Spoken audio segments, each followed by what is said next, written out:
बिहार के सभी नौजवानों को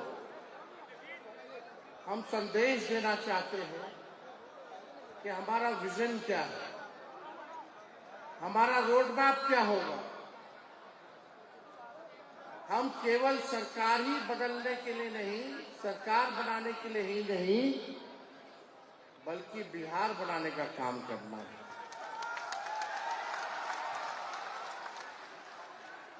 तो साथियों, आज यहां मैं कोई स्पीच या भाषण देने नहीं आया, जय घोष करने आया। जय घोष क्रांति की,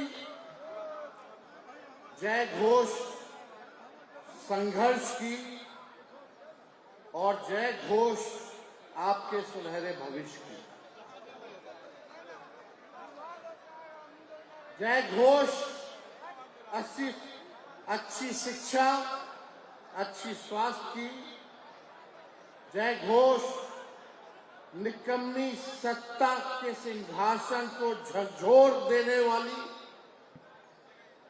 अब कोई पार्टी सत्ता में हो या विपक्ष में हो, युवाओं को नजरअंदाज नहीं किया जा सकता।